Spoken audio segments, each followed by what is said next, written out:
If you've been thinking about hiring a B2B email marketing agency and you just want a little bit more clarity in terms of what you should be looking for, how you should be evaluating them, and what red flags that you should be looking out for, stick around. This video is going to be for you as I put together a little bit of a buyer's guide to give you a little bit more clarity when it comes to making a selection and making what could potentially be a big investment. Let's jump in. So first of all, it's probably worth noting that there are a few different types of email marketing agencies that do slightly different things.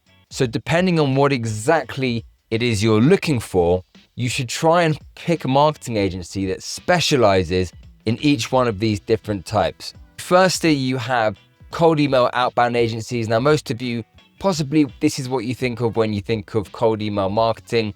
Essentially, their job is to fill your pipeline with new prospects, and a lot of what they actually do is not just sending emails, but it's actually the entire infrastructure of actually sending high volumes of emails. They should be writing all the copy for you, putting together your prospecting lists, and essentially booking meetings for you.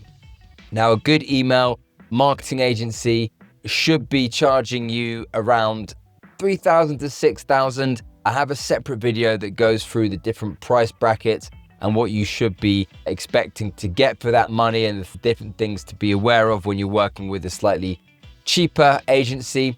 But they're charging around, for a mid-tier agency, around $3,000 to $6,000, and that should be a sweet spot for most B2B businesses. Some of them charge on a per meeting booked basis, but really what you're paying for is the whole engine, not just the sending, not just the targeting, the personalization, the infrastructure.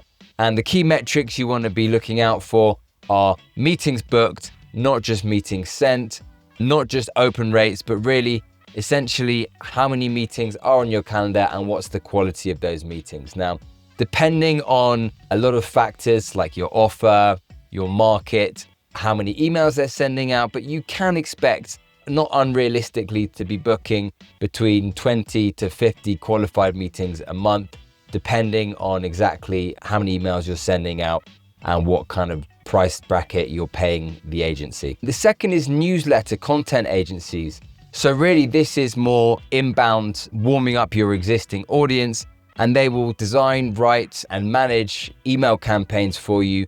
Think thought leadership, weekly tips, and really the goal is life cycle marketing. So it's to nurture your existing list.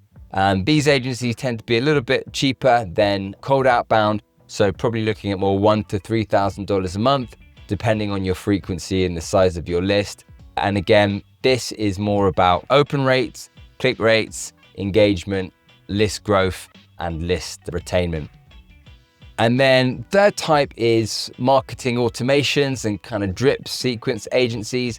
There are some agencies that just specialize on this. So that's building email sequences and HubSpot, Marketo, ActiveCampaign, Pardot, and they're going to set up all of the workflows and all the automations for you, handle your lead scoring, life cycle automation. And again, this is going to be for more bigger companies that have huge amounts of existing leads, and they want inbound leads, and they're wanting a sophisticated follow-up and nurture to actually help convert them. And they can charge between 3 to 8K a month. If you're more of a corporate enterprise business, then you're going to be nearer the 8K plus. And then here, the key metrics: lead to opportunity, conversion rate, how many of those leads are actually that are already in your pipeline are actually getting converted. And then again, not going to fill your pipeline with new leads, but it's incredibly powerful optimizing your existing inbound leads. And so those are the kind of three lanes. You do find some agencies that do all three. In my opinion, it's best to work with an agency that just specializes on one. And now when it comes to actually evaluating the agencies, really there's, in my opinion, 8 key evaluation criteria that you want to be aware of. So the first is the deliverability infrastructure. So, email is no good if it's landing in a spam folder. And really there is a lot that goes in to actually landing emails in inboxes. And so on the infrastructure level, things you want to be watching out for is, do you get your own dedicated sending domains? Have they got a proper process for warming them up and then ramping up your email volume? Are they able to actually tell you what their inbox placement rates are? It's a good question to ask, because most email clients do have the ability now to actually do inbox placement rate tests. And so ideally you want to be seeing the results of those. One thing you want to be aware of is that you're not using shared sending domains, so that you're not getting caught up in spam because of other clients' bad emails. Shared sending domains is essentially where they're using the same domains for you as a whole bunch of other clients. And so the health of that domain is not just in your control, it's also going to be due to the other clients.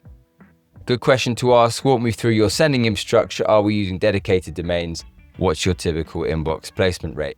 Now, there's a whole bunch of other things that goes into email deliverability, but just on a pure infrastructure setup level, those are key things for you to be aware of. And then criteria 2, targeting and list quality. I think this is getting more and more important. You want to have a good idea of how they're sourcing their lists, what's their strategy for actually finding your ICP, your ideal customer profile. Where are they getting the data from? The reality is that, as cold email becomes more and more popular, everyone's kind of using the same sources. So if they're just doing a very generic search with generic filters on Apollo, you might not get the quality data that you're after. Less relevant for newsletters because they're managing their own list, but you could ask what they're doing to grow your list. Red flag, they say we're sending to everyone in your space. Yeah, you just want to be aware of kind of spray and pray. Really, you want to just hear their thinking behind exactly how they're going to be targeting your ICP and their list scraping. And then criteria 3, personalization. What you want to be cautious of is email copy that is very generic, very templated, has very basic personalization. In 2026, everyone should be using AI personalization, so you can actually go ahead and you can scrape websites, LinkedIn profiles, get information about a company, and then use that to tailor your copy. So you can use it to have personalized openers that point out specific things about their company. You can get AI to personalize pain points to things they think will be relevant for the company. Position your product in a way that's very specific to what they do and their pain points. And all these things just really help with your open rate, rather than having more generic copy and having more of a spray and pray approach, which is, let's face it, what we all used to do up until a couple of years ago. So just ask them a bit about AI personalization. Is it something they do? What tools they use? Exactly how are they using it? Because there's different levels, as to just a very basic personalization to actually going into more depth with the email copy. So criteria 4, reporting and transparency. How often are they reporting to you? Is it once a month thing or is it a weekly thing? Ideally, you want to have access to your data so you can hold them accountable.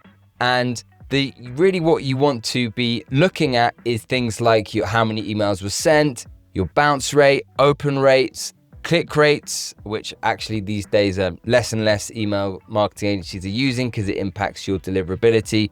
But ultimately, you just want to have transparency so you can understand exactly what's going on. And if you're not booking meetings, you want to be able to diagnose with the agency exactly why that is and hold them accountable.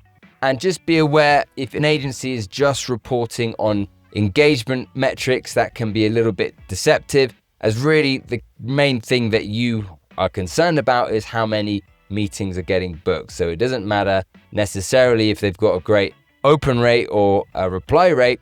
Really what you're looking at is exactly how many people am I speaking to every month and what's the quality of those conversations. So yeah, questions to ask: how often do you do reporting? What's included in your reporting? And a bit of a sense of how often you are able to jump on a call with them. How much availability and contact do you have with them so that you can actually feel like you're not just setting and forgetting and that you can hold them accountable. And then criteria 5, just contract lengths. It's unlikely you're going to find a cold email agency that's going to do less than 3 months unless they're using shared domains, because it takes about a month to actually warm up the domains and get going. And really, typically, you don't really start to see results until about day 45 onwards, once the campaign's getting more optimized. But one thing to be aware of is if you are going to sign a long-term contract, 6 to 12 months, just make sure that you feel very confident about the agency. You want to make sure if they have guarantees that they're credible. And you also just want to be aware of any early termination penalties, which sometimes are there. So make sure you've done your due diligence if you are signing a slightly longer contract. And again, if it's a shorter than 3-month contract, then good question to ask is about whether or not they're using shared domains, which they probably are. And then criteria 3, performance benchmarks and guarantees. There's a lot of big offers and big claims being made with crazy guarantees. If someone is offering you some kind of guarantee, then you just want to dig a little bit deeper into it. If someone's saying we'll get you 50 qualified appointments a month, kind of the questions you want to ask is, what do you mean by qualified? Is that just positive response? Is that a shown meeting?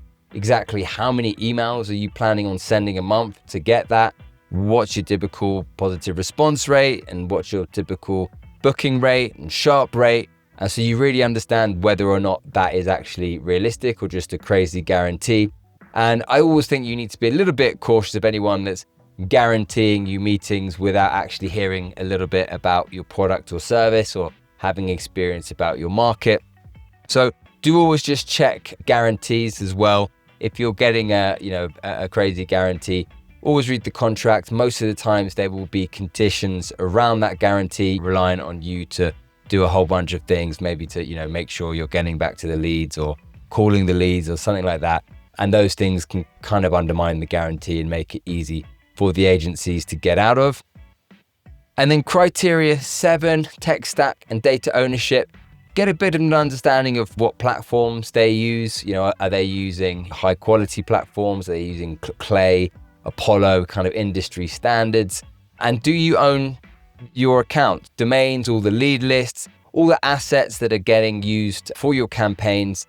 Is that something that you, at the end of the contract, still own? So that's an important question to ask, because really, a lot of times you actually have to pay for that separately. So you want to make sure that you can come away with the domains, the sending infrastructure, all of your data and lists, and ideally all of the email copy, as well as the performance data. So that, if something goes wrong, you can take that and potentially work with another agency or maybe do it yourself. So if they say we manage accounts, if you leave, you lose everything, a little bit of a hostage situation, not ideal. So again, question to ask, if we decide to part ways after 6 months, what do I take with me? Do I own the sending domains? Do I get the prospect lists and the campaign data? And then finally, just the account management side of things. You want to get an understanding of who's on their team, who will be working with you specifically, how often do you meet, what happens when things go wrong, how easy is it to get hold of them, the escalation paths, and a little bit of an idea of actually who's actually managing your campaign. Are you actually getting talent on your campaign, or is this is your account going to be signed off to a junior? And so a red flag if they can't tell you who your account manager is after they sign, or they say we rotate, or your contract is a new hire within 3 months of experience.